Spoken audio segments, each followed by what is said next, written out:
It's interesting that as people really fill themselves up from the inside out with pleasure, among other wholesome, beneficial experiences, craving lessens. Because the biological driver of craving is an internal sense of needs unmet. And as you actually internalize repeatedly experiences of needs met, you gradually dial down the machinery of craving. And you increasingly enter the next moment feeling already full. So you don't need to chase pleasures outside you. More and more, you just carry a quality of well-being, delight, and gratitude, awestruck gratitude, wherever you go. Hi, and welcome to Voices of Esalen. I'm Sam Stern. Today my guest is Dr. Rick Hanson, a psychologist and author whose interests lie in the meeting of modern neuroscience and ancient contemplative practices. Rick is the author of Buddha's Brain, Just One Thing, Hardwiring Happiness, and most recently, Resilient: How to Grow an Unshakable Core of Calm, Strength, and Happiness, which discusses using positive neuroplasticity to develop vital inner strengths like grit, gratitude, and compassion. Rick is a senior fellow at the Greater Good Science Center at UC Berkeley and is just basically a wise, compassionate, thoughtful resource. Rick Hanson, thank you for joining us again on Voices of Esalen. Oh, I'm very happy to be here. It's an honor. You're our first repeat podcaster, because I got so much out of the first time that we talked when we spoke about Just One Thing. And today I thought we could kind of continue our discussion and focus a bit on your new book, Resilient: How to Grow an Unshakable Core of Calm, Strength, and Happiness. What a good topic, including in these very turbulent times. I thought it would be germane to the discussion at hand if you could begin by stating what is the human negativity bias. Oh, sure. It's this idea that's very well established in brain science that all of us know well, that we tend to remember or be really affected by and learn from in the deepest sense, including emotional learning, somatic learning, social learning, etc. We learn most from painful, upsetting, irritating, hurtful experiences. And meanwhile, ordinary experiences of finishing a load of laundry or having a nice encounter with someone else or enjoying a meal, it might be momentarily pleasant, but it washes through the brain like water through a sieve, while the negative experience is caught each time. That makes me say, metaphorically, that we've got a brain that's like Velcro for bad experiences, but Teflon for good ones. And this is Mother Nature's plan to keep her little critters alive in horrible conditions. In really horrible conditions, the negativity bias is useful. And under the normal conditions of many, many people today, most of the time the negativity bias creates a lot of unnecessary suffering and unnecessary cycles of conflict with other people. It's like Mother Nature is tilted toward raw survival and therefore against quality of life. So if we tilt toward what is genuine, never faking it till you make it, no rose-colored glasses, no pie in the sky, the real, seeing what's really true, not making it more than what it is, but not letting it be less than what it is. So if we tilt in that direction as we move through our day, or more specifically, depending on the kind of muscles, quote unquote, you want to grow inside yourself, if we tilt in that direction toward the positive and toward the internalization of it, then we're just leveling the playing field. So a large part of your work is encouraging people to sit or to be with positive experiences. It seems that there's a quote that I pulled from your book: enjoying life is a powerful way to care for yourself. And you go on to say that it's not the $1 million moments that we need to be paying attention to. It's more the tiny positive things that present opportunities for us to stay with that moment. That's right. And if I could just make 2 points about that to put it in context. I think the most primary practice or way of being, ways of engaging the mind is to simply be with what's there. Feel the feelings, experience the experience, unpack things, uncover things, tease the elements apart of the tapestry of experience, sense down sometimes to what's deeper, more vital, perhaps younger. All of that's really important. And then for me, that's foundational. Nothing that I'm saying here is about turning away from the painful, the harmful, the unjust, the terrible, nor is it about downplaying it or minimizing it in oneself or in other people. And also, we need to do more than simply be with our experience or be with conditions. We need to work with them. We need to, as the Buddha taught under the heading of wise effort, we need to prevent or reduce or end entirely that which is painful and harmful, negative, in effect, for us and others. And we need to create, protect, and increase that which is beneficial, that which is pleasurable, enjoyable, or helpful and useful for ourselves and others. And so that aspect of practice that I particularly focus on, which is around cultivation, as you said, how do we actually develop wholesome qualities of mind and heart? It's in the context of the primacy of feeling the feelings and not using what I'm talking about as one more clever way to avoid really feeling what we feel. So what, if I can echo what you're saying, it really is about a capacity to feel deeply in kind of a training and deepening of experience. My focus is to work backwards from what we'd like to develop or grow or heal in ourselves. And then ask ourselves, okay, if, as it says in the book, well-being comes from resilience, because without resilience, you can't have sustained well-being in a changing world. Where does resilience come from?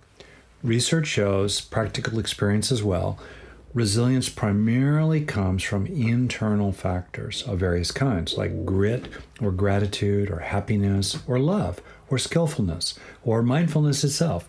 Resilience comes from these inner strengths, these resources. So then the practical question becomes, how can I grow them?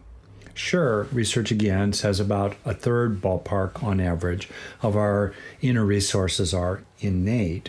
The other 2/3 potentially relate to things that happen to us in life and what we do about that, and more generally, what we do inside our own mind. So I'm really interested in that other 2/3 of the pie, right? Because that's the pie, that's where we can grow.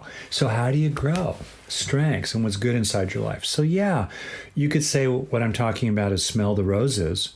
All right, sure.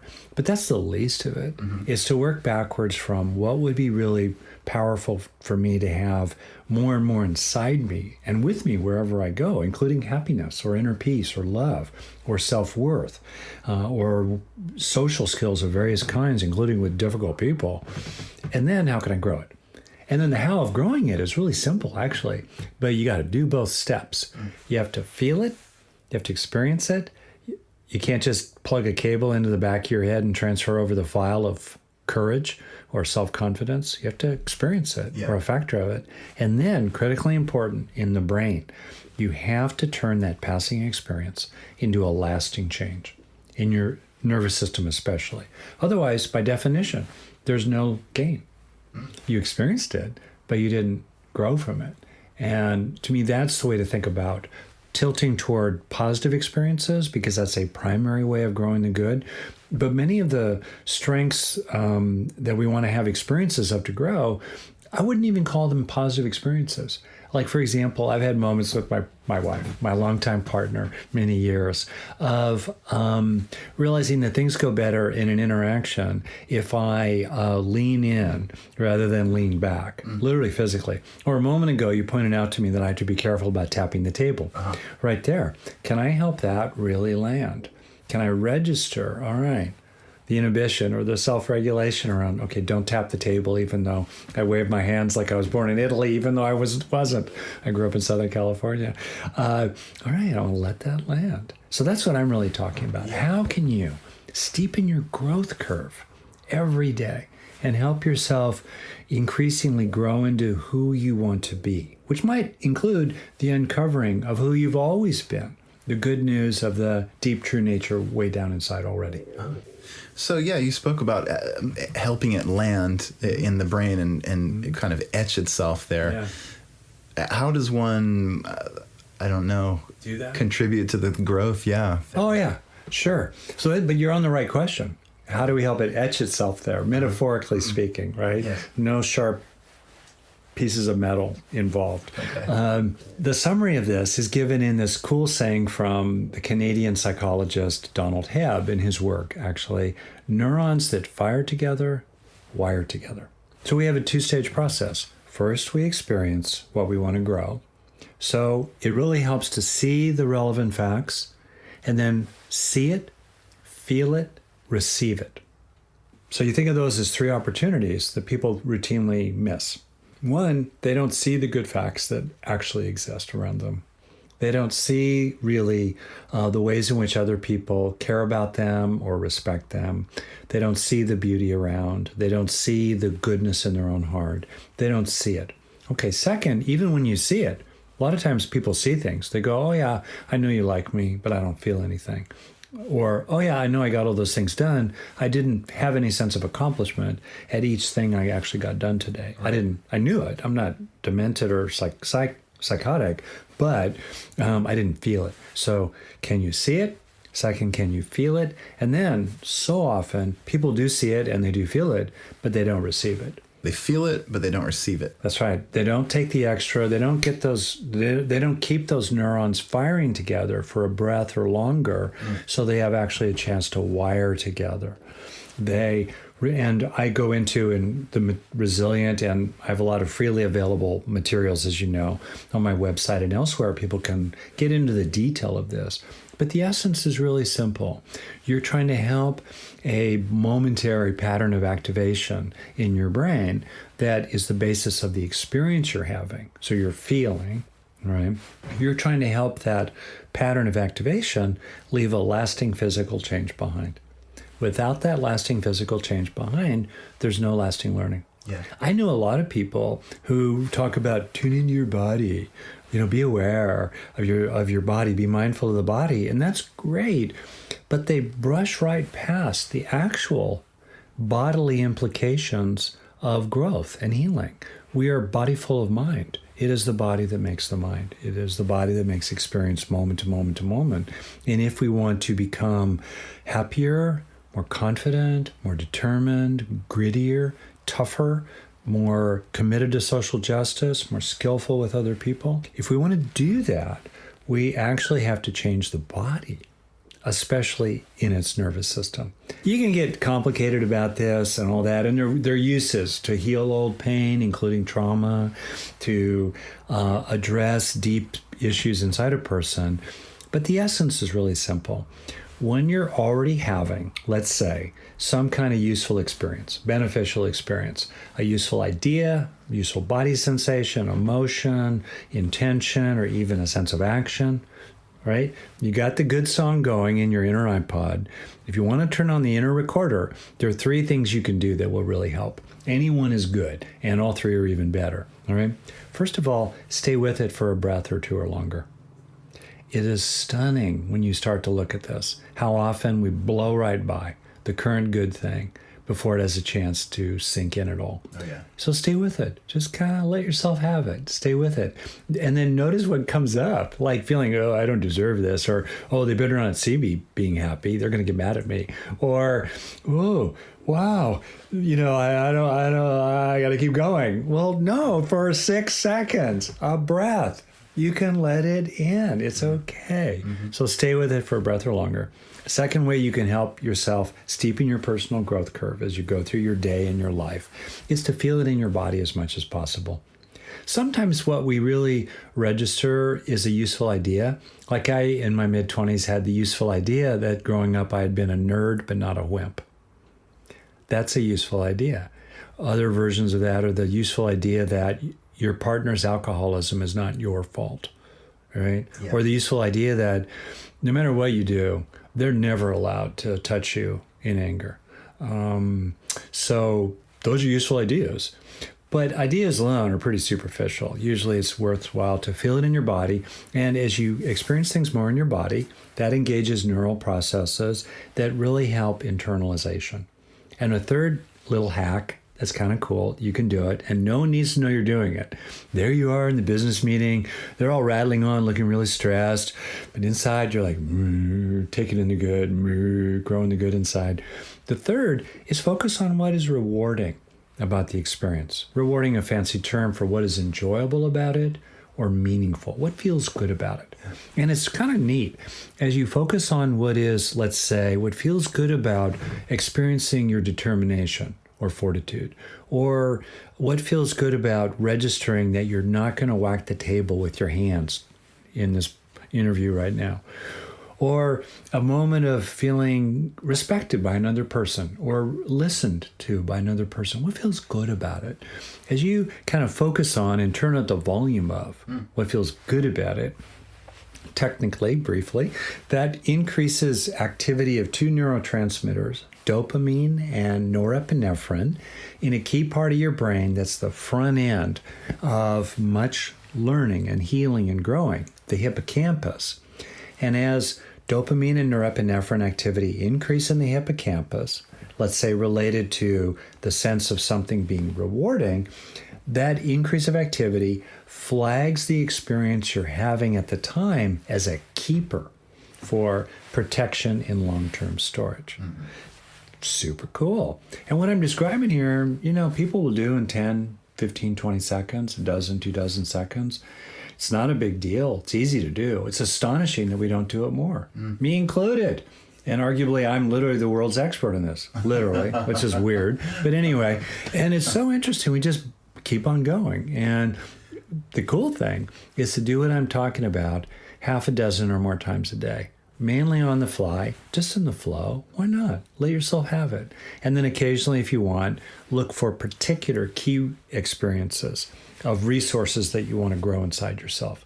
And then those high-value moments really, really take in. I believe in your book you also recommend focusing on the parts of a task that may be onerous, focusing on the rewarding parts of that in order to get in order to build your motivation. Like, for instance, you said maybe going to the gym and hopping on the elliptical, it might seem intimidating, but if you were able to focus on the rewarding tasks, like I'll feel good if I do this, I'll feel proud if I get there, then that can direct you towards the gym where you hop on that machine. Yeah, you can use for me, I'm very engaged in the world, in working with other people and in business. And I think about the implications for this in terms of social action and politics scaled up, as well as for physical health issues, like, for example, exercise. And one of the interesting ways to use these methods is to help yourself start wanting to do more of the things that are good for you that you don't currently really want to do, like go to the gym and get on that elliptical, let's say. So how do you motivate yourself? And one nice way is to have an experience that associates reward of some kind with whatever you want to motivate, which could also be what you want to motivate yourself to stop doing, like stop drinking so much or eating so many cookies or yelling at the kids. What you can do is, before doing something, have a feeling of the reward that you're anticipating. Like, for example, you'll feel healthier if you exercise. You'll live longer. You'll see your grandchildren. You'll feel better about your own body, let's say. You'll be more vital. So you're feeling a sense of that, not just knowing it. The idea is where we start, but see it, feel it, receive it, right? Helping the knowing, the seeing, to become a feeling of what the reward would be, while imagining doing the activity or relating the reward to what you want to motivate. So before doing it, you can do that. While doing it, while you're on the elliptical, or while you're holding your temper with your teenager, or while you are encouraging yourself to be more open and vulnerable, or even more assertive with other people. While you're doing that, tracking the rewards of doing that. And then after the fact, notice the benefits that are with you, or look back on the experience you had and how it felt good to be that way. And if you do that then with repetition and use these methods of staying with these experiences so they can sink in, and having a feeling of the embodiment of them, then more and more you will naturally lean in that direction. Just digging a little bit deeper about the embodiment piece, would you have any advice for those of us who have a facility with the thinking part of the game, but it's less natural to understand what the feeling or the embodiment is? Yeah. A lot of people, including at Esalen here, like Charlotte Solver and others, Fritz Perls and others, have really taught wonderful things about becoming more aware of the body. John Kabat-Zinn, I believe, one of the major teachers of mindfulness in America over the last 30, 35 years, I think the title of one of his books is Come to Our Senses. In other words, coming into the sensing. So there are ways to turn to trainings and methods and paths and books and teachers, guided practices of different kinds, in addition to my own, that are about developing more sensory awareness, and then with that, becoming more aware of emotion and becoming, over time, more and more self-aware, more and more internally mindful of subtle states of mind, intentions, and getting more into real time with your own reactions. So the point is, if people are motivated to do that, they can definitely get more in touch with themselves. That was my own journey. I landed in adulthood numb from the neck down. I was a lot like Spock, and I had to learn to be more like McCoy in the Star Trek metaphor, in a way. And the last thing I'll just say about that, in terms of waking down, not just waking up. I have a friend, Samuel Bonder, who coined that phrase, waking down. It's really true. We can't just wake up. We got to wake down too. Is to build up inside yourself a capacity to tolerate your own interior. If you think of a little kid, a baby, they are very in touch with their feelings. Naturally, we are naturally in touch. We're naturally tuned into ourselves.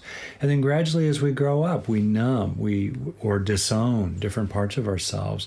Or if you imagine the mind is like a vast mansion with many rooms, we close and lock away certain basements or certain doors because what's inside there is painful. Or people told us it was bad, that part of ourselves was bad or something. And to be able to engage a journey of self-awareness and build the resource of self-awareness. That too is one more inner resource we can grow. Self-knowledge, self-acceptance, self-compassion, self-awareness. To do that, it's important to help yourself tolerate what you encounter inside yourself and to remember that you're normal. There is what's called common humanity. Other people have locked rooms too, and the stuff in their locked up rooms smells just as bad as the stuff in your own basement. It's okay. Also know that that long term, there's such a relief to open the doors. And as has happened here so often at Esalen, let the feelings flow. Air out the room. Engage the two classic tools of the physician, light and air. And bring that light and air into your own locked away places in your own healing process. You mentioned in your book a possible exercise could be keeping a pleasure diary. I wonder if you would mind speaking about that for a moment. We're pretty good at helping ourselves have states. So, for example, people are pretty good at helping themselves or others experience pleasure, let's say, or to have a new idea, take on a new perspective, or have a nice moment with someone. States are easy, but turning states to traits so that, for example, in terms of pleasure, you carry with you more a sense of trait happiness or trait enjoyment of life or trait capacity to take pleasure, including in subtle pleasures like beauty or the curve of a leaf or the sound of the sea, say here at Esalen. That is a resource that can be grown as a trait, the capacity to really, in a healthy way, enjoy pleasure. So having a pleasure diary is one way to help yourself recognize pleasure in your life, and in that recognition, have an experience of states of pleasure. Yes. And that's where we start, not where we end. Once we are centered in a feeling of pleasure in a healthy way, then we can engage the practices I talk about of enriching the experience by staying with it, opening to it in the body, and also absorbing it, like feeling it's coming into you, or focusing on what's rewarding about it so you turbocharge the memory-making machinery inside your own brain, including the emotional memory-making machinery. And to finish on this, I identify as a Buddhist at this point, and whether one is a Buddhist or not, I think it's pretty clear that there's a lot of truth in the first and second noble truths that A, there is suffering, and B, a lot of our suffering is rooted deeply in our cravings for various kinds, including the craving of the ending of what's unpleasant and the grasping for what's pleasant and the clinging to what feels heartfelt. So it's interesting. if you care about that kind of tradition, as I do, to consider whether it's possible to savor and marinate in pleasure without being attached to it.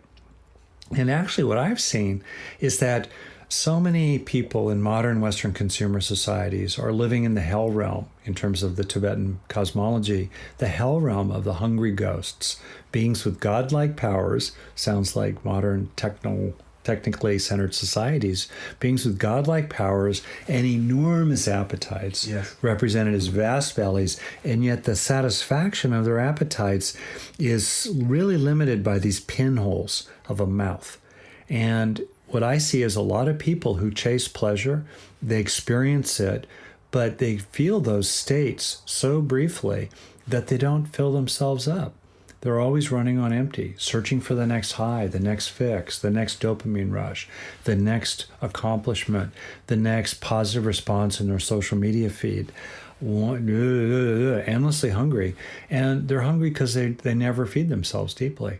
They don't really internalize the felt nutrients of beneficial experiences, in this case, pleasurable ones. And it's interesting that as people really fill themselves up from the inside out with pleasure, among other wholesome beneficial experiences, craving lessens.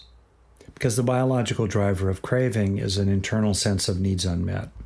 And as you actually internalize repeatedly experiences of needs met, you gradually dial down the machinery of craving, and you increasingly enter the next moment feeling already full. So you don't need to chase pleasures outside you.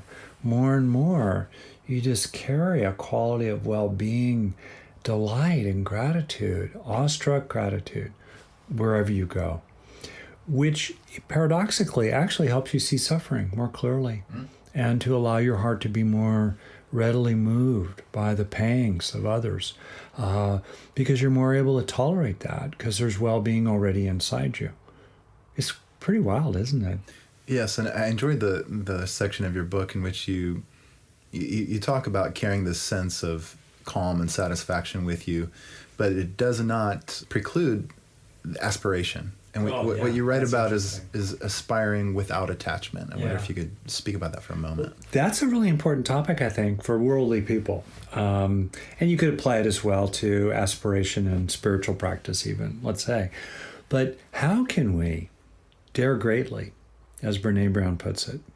And also, how can we aspire to things like social change or taking care of others, let alone aspire to our own self-actualization, the fulfillment and full expression of our talents, our gifts, and our values and what we want to help? How can we do that without getting driven or caught up in trying to impress other people or prove ourselves endlessly? And how can we do that without getting too upset when our book only gets a 1-star review on Amazon? How do you actually do that? Yeah, it's a great territory of inquiry. And I would just offer a couple of hows that people can maybe take away from a practical standpoint. Well, one is start being, more and more mindful, and add to being already mindful, let's say, of the difference between the feeling inside, between drivenness and enthusiasm. Stressed, pressured, contracted drivenness, what's that feel like? I know that feeling state. You got to have it. You're going for it. You don't care how you feel inside. You just, maybe there's a kind of a irritability. Take out anybody who gets in your way. Yeah, not in a good way. On the other hand, what about enthusiasm? Where you're goal-directed. You're on mission, you're on task, you're seeing obstacles, you're growing resources to deal with things, you're focused, you're firm, you're resolute, while also, as you're being enthusiastic, feeling contented already. Yes. That you're not pursuing your ambitions from a place of lack or something missing, which is a driver of craving, something missing, something wrong. Yeah. You're engaging whatever that is, your work, your business, your child rearing, the garden you're growing, the fence you're mending. you're engaging that from a place inside that feels already content, already full. So yeah, I'm reaching for the next thing. I'm going after the next big step while feeling, I'm centered in an enoughness already.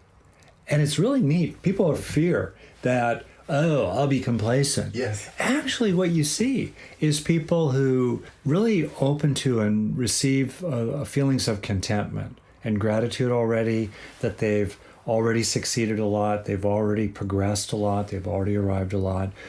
People will take, and I've done this in my workshops a fair amount, people will take a few minutes with that. They might even kind of slow down for a day, but then always, it's like, all right, this is really cool. Now what?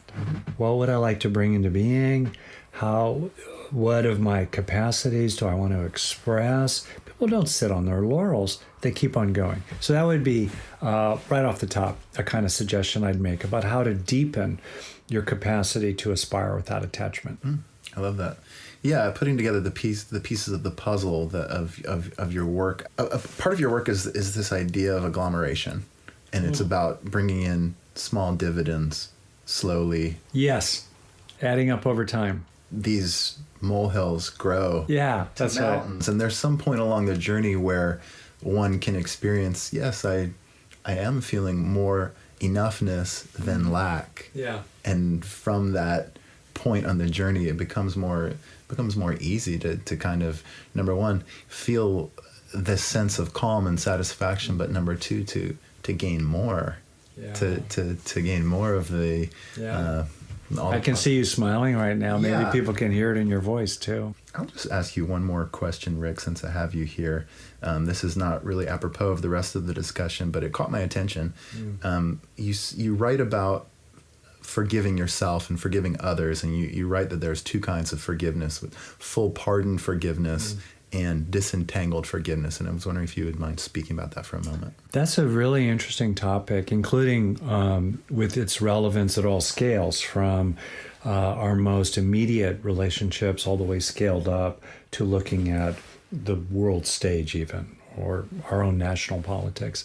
So if people wrong us, so let's take the case where you really have been wronged. You've been mistreated, or maybe someone you care about has been wronged and mistreated. It's not in your head. It really did happen. All right. There's a natural rhythm of going back to, as I said, 3 ways to practice with your mind. Let be, let go, let in. So there's the initial phase of letting be, where you feel it. You go through a phase of outrage, maybe, of grief, perhaps, of fantasies of vengeance. You just get through that. And at some point, though, there's often a moment inside, or a growing sense, as the saying has it, resentment is like taking poison and then waiting for others to die. That you're actually being afflicted by this sense of grievance you have. It's wearing on you, it's preoccupying you, it's keeping you awake at night, it's causing trouble in your relationships, it's not making things better with that. It's not getting that other person to cop to how they wronged you and making amends and making it right with you. It's just a stone in your heart that you're carrying around. And you start moving into, okay, how can I lay this down? So in the context of that, that's where the context of forgiveness begins. But I think it's very important to set that context properly and not jump into forgiveness prematurely and inauthentically. Right. Yeah, really, really, really important. A lot of people jump too fast to forgiveness and no. And part of getting ready to forgive is telling the truth, minimally to yourself, if you can, to others who are allies, and then sometimes, if you can, if it's appropriate and if it's safe, telling the truth to the other person, even if they don't want to hear it. And so you weigh those different possibilities, but minimally, knowing the truth, knowing what you see, knowing what happened, what were the facts, what are the relevant values, what was the impact. Claiming that truth, really, really important for people. And there's a dignity and a gravity in that. All right, that said, often, so the classic forgiveness is the full pardon. I call it that, where you utterly waive their sentence, you commute their sentence, you bring them back in, you're willing to, for a complete restart, it's kind of the classic, almost biblical form of forgiveness. You just utterly let it go. And I believe in full pardons, and if you can get to a full pardon, and you can imagine also how profound it is to receive a full pardon from another person. So there's something quite magnificent, if it's authentic and real, to move into a full pardon. Okay, but what if you just can't do it and you still want to lay that stone down? Well, that's where I think disentangled forgiveness, a kind of a lower bar, comes in which you might still be really angry at that other person, especially anytime you think about it. You might be actively pursuing justice and punishment for them, if only to teach others a lesson, perhaps, as part of the social space, as you're part of the tribe, perhaps. You may never want to see him again. You may want to kind of wish him well on the other side of the universe, as far as you're concerned. But that said, you want to lay down the grievance. You don't want to keep carrying it around. You want to disengage from the resentment. So how to do that? So anyway, so for me, it's useful to mark, you could say in a sense, these three spaces we can move through. The first space being where we really feel the grievance, we tell the truth about it, we feel the truth about it, we face the truth of the facts of what happened, the values or standards or rules or ideals that were violated, and the impact, the consequences for ourselves and for others. Then we kind of move through that often we do it in sequence too, by the way. Then we move into a more disentangled place where, all right, we're not actively trying to punish the other person. We're not actively preoccupied with it, but we're not ready for a full coming to peace with that other person, a full normalization of relations in the sense of international situations. And then maybe we get to a place ultimately where, I'm just going to let that go completely. Now, based on all this, I may choose in the future never to go into business with you again or sleep with you again, or we're done raising, we're going to get a divorce. We're going to always be the two parents of this child, but we're not going to be married. That said, I get it. And maybe I'll just finish on this point. One of the ways into a full pardon that can be useful, make sure it's real for you and not merely conceptual, is to recognize how the other person has suffered in their way. I don't mean by this blame the victim or let them off the hook, but bring them into your heart. See if you can find compassion for them as a being. Remembering also that you're retaining your rights. You can retain your view of things. Forgiveness does not mean approval. Does not necessarily mean that you want to have anything to do with this person again in the future. You may feel that it's still appropriate for the wheels of justice to play out and for the sentence to be completed, perhaps, or something, the fine to be paid or something, reparations to be made or something. But deep down, you feel the being over there. You see the being behind the eyes of the one who wronged you. And you may need to look way far back or way, way young to find that being behind their eyes. But you have a sense of that. That's a powerful ally into full pardon. And another one is to have a sense of the 10,000 causes upstream that led this person to do what they did to you or those you cared about. There's so many things were in the mix. And again, this is not about letting them off the hook or just saying, oh, it's all for a reason. They did the best they could. No, I routinely think I don't do the best I can. And I'm not going to say other people did the best they could. That said, they did what they did based on thousands of factors, large and small, in their history, in their family, their family's family history, their genetics, the culture, the times, the place. And when you have a broader sense of the vast tapestry of reality, we tend to suffer the threads less because we see them as part of a larger whole. Rick Hanson, thanks so much for joining us again on Voices of Esalen. An honor, truly, and a delight, really, to be here. Thank you for listening to Voices of Esalen. Today's show is produced in conjunction with Cheryl Franzel, Geraldine Hess, Lori Putnam, Shannon Hudson, and Ian Golden. Our music is by Nico Holloman. If you'd like to hear more episodes, please find us on iTunes, and if you like what you're hearing, take a second to rate us and write a review. You can also find all of our episodes at esalen.org. That's ESALEN.org. Until next time, be well.